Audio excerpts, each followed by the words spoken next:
Welcome to our second Filmmaker Film Watcher mini episodes. Are you really going to be counting these as we go? I will, but I for now. Anyway. Wait till you get to Minisode 1462. Yeah. That's right. Well, I'm filmmaker Richard Di Gregorio. And I continue to be film watcher Greg Ralph. So this mini episode, we're going to talk about a film which just came out yesterday.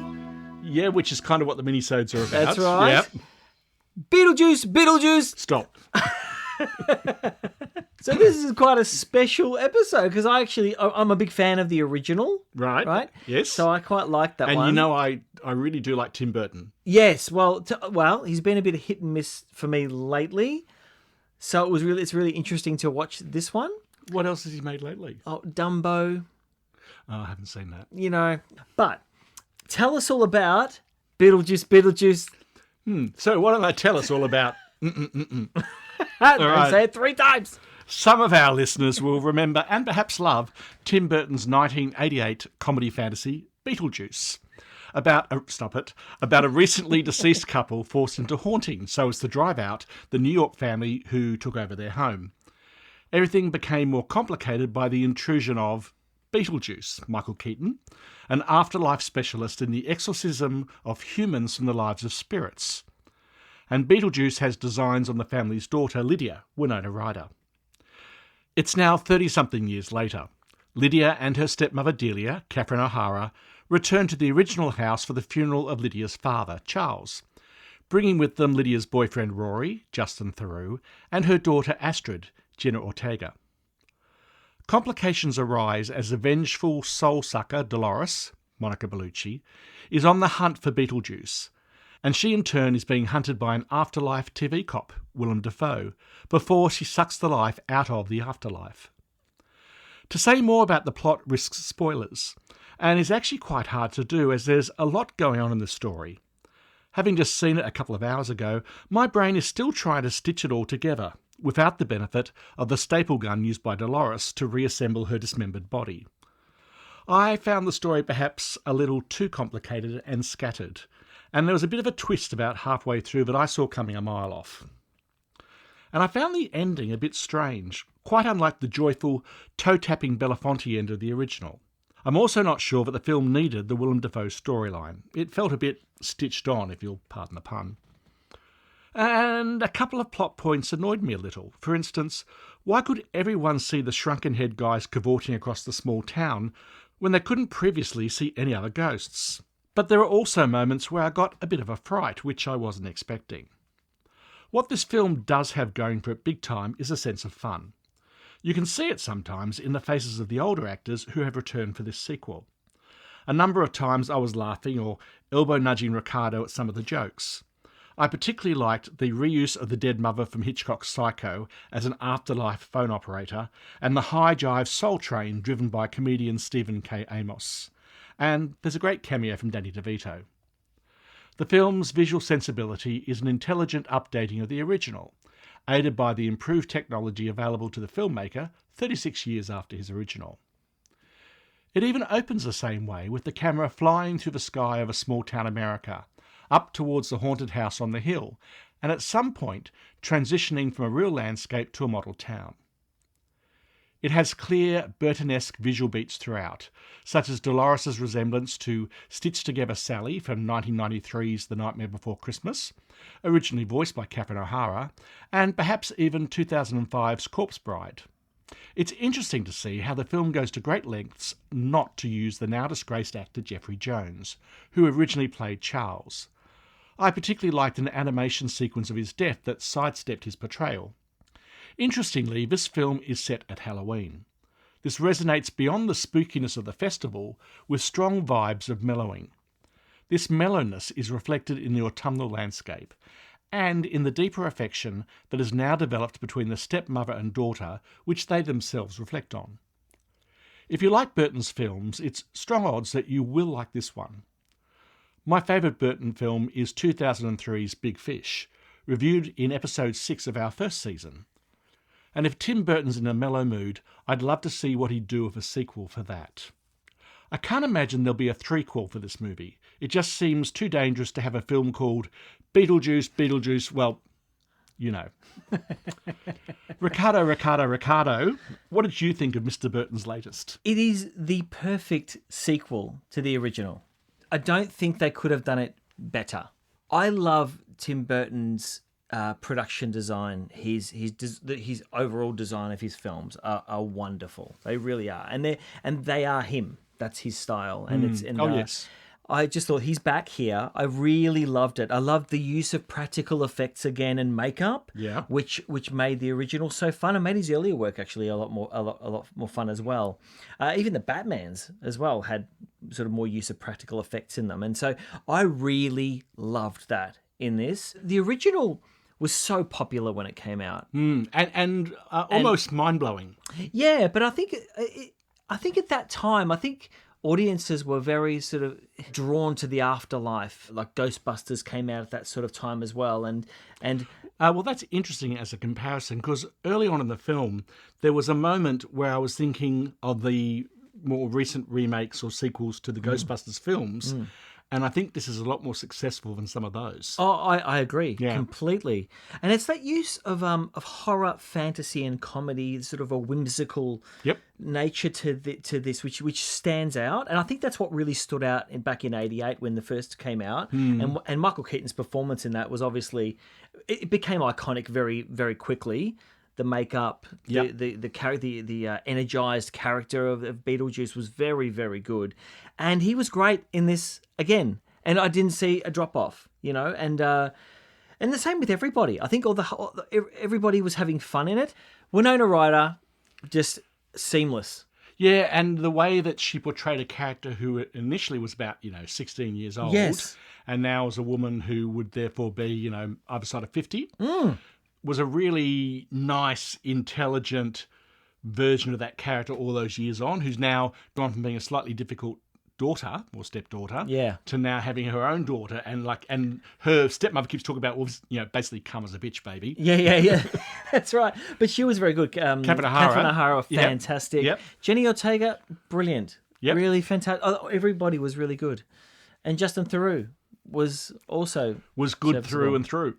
Well, I thought his character. I mean, he really did something with the character. It's a difficult character to portray, but he did it really well. Yep. Look, I agree with you into some of the aspects of the plot. Of Willem Dafoe's character and what. I don't think that was really needed, but I didn't care. It was just fun. One thing I liked about the Willem Dafoe story was almost every time he was on screen, he'd turn around and his ghost assistant was there with a cup of coffee ready. That's right. Yeah, that's right. So, it's fun. It's just it's purely at the level of story where I sort of thought, I kind of want to get back to the main story. Yeah, that's right. And I agree with the some of the ghosts. Some people can see them and some people can't. I get with a few of those aspects, but I didn't really care. I thought one of the most superb things that Burton did in the story was to take one of the shrunken head characters, Bob, and actually make him a figure of pathos. Yes. A few times during the film. And I thought I heard, because we went to see this with your partner and your son, who's now sort of heading towards 15 years old. That's right. And I'm sure I heard him at one stage going, "Oh, Bob." Yeah, he did. Like Bob who basically is a Bob's animatronic head character, maybe. He's fantastic. He works. He really does. Yeah. And I think more as the film goes. Yeah, absolutely. And you really feel for Bob. And you've had some of the audience going, "Oh, Bob." It's a great character, it really is. And it's just a side character, but does very little, but so much. He reminded me a bit of a silent version of Beaker from the Muppets. That yes! same kind of, yeah, you're right. Yeah. Look, I loved Beaker too. A lot of people do. So, one of my favorite. You were talking about Big Fish was one of your favorite Tim Burton films. You mean Ed's cousin? Ed's cousin. Yeah. I was going to say Ed Wood is my favorite. Is my favorite. Tim Wait Burton. till you see Tim Wood. Tim Wood.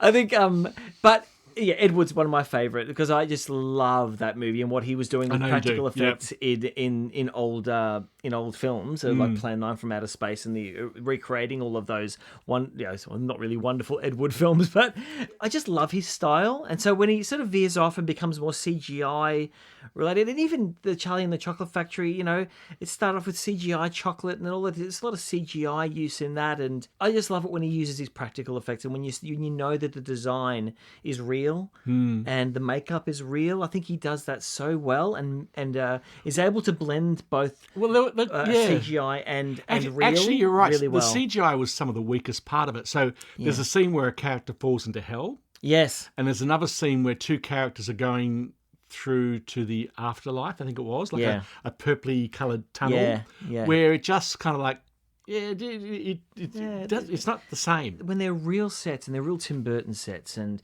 the makeup is, it's him all over. And I just love that. I think so much thought, went into this sequel, and they really wanted to make it as best it can be, especially 36 years after. He's had time to think about it. Yeah, and well done. It's to me, I just couldn't think of a better sequel. It's actually a perfect sequel because when you watch the original and you watch the sequel now, they're not too dissimilar now. So now you and I have spoken about his Batman Returns. Yes. And we talked about how some of the model stuff had looked very dated. Yeah. And I went back, I think you did as well. I did too. And watched the original Beetlejuice in the lead up to this film, where, again, the effects in some places felt a bit dated, like the sandworm stuff last time. It's much better here. But I wonder, is that going to happen this time or not? But they did keep the animatronic feel to it. So even though it looks a bit better, they still kept the feel of it. And that's what I loved about it. They did it right. I was really impressed by what they did with this because it's hard to replicate and trying to create, especially with what's out now and what you can do. I think some filmmakers just go, wow, CGI can do this and this and this. But it was thought about. The original, you don't want it to veer too far from the original. You want to make it a back-to-back that you can watch them both and appreciate them both, and they both feel very similar. And did you feel that sense of mellowness? Not really. Okay. And what did you make of the Charles character? I thought they handled that very well. When you watch it, you'll see it's a really difficult situation that they found themselves in with that. But I think they handled that beautifully. And you're right. When there's that section where they tell his story, the animation, I thought that was beautifully it's like a done. play animation. Yeah, it is. And look, it was a little bit odd because they never do that again in the film itself. Yeah. So I thought, well, they've done this for a reason. Well, I thought it was a bit of an in-joke, actually. Yeah. That there will be people in the audience like you and I who would understand that they couldn't use Jeffrey Jones and that this was their artful way around it, like it's a bit of a joke. Yeah. And even there was at least one point in the film where you see his portrait done in a fairly naturalistic portrait style, which is not the Delia character style, so you kind of wonder where that painting came from. But again, there were these little references to him. Yes. And I think you made a comment on the way out that they must have paid a royalty for his likeness or something. That's right. Yeah. But they just completely stepped around the fact that they couldn't have him in the film in a way that was actually quite intelligent and fun. Again, very well thought out. This wasn't rushed, and you could really tell. So, filmmakers, Tim Burton, awesome job, amazing. So, at the risk of rushing you, where do you put this on the scale? I'm giving it an 8 out of 10. Yeah? Yeah, very much like the original. I'd give that an 8 out of 10 too. So, I think when I saw the original, I would probably give it a 9. It was such a well-crafted, put-together film for the time. The visuals and the effects were stunning. Yeah. Back then. Yeah. It really was. I know. Everybody wanted to watch Beetlejuice because it stood out from everything. Yeah. This one is certainly not a 9 for me. I'm kind of wavering a bit, 7.5 or 8. Yeah. But I think I'm going to give it a 7.5. Okay. There's just some things about the story I sort of thought, we could have left that alone. It would have been a better film. Yeah. Look, I think it's a lot of fun, and you just go see it. It's really, if you just want a nice night out at the cinema, if you love the first one, you're going to like this one. It's just park yourself in the seat because it could have been and bad. enjoy it. Oh, it could have been really bad. Yeah. Right. It really could have been. So. And I really wasn't. I didn't know what to expect from it, but I was hoping. No. I was hoping that the time between each one that they'd really thought about it. So really wrapped. Go see it. Absolutely wonderful. And one last thing. Yeah. Beetlejuice, Beetlejuice, Beetlejuice.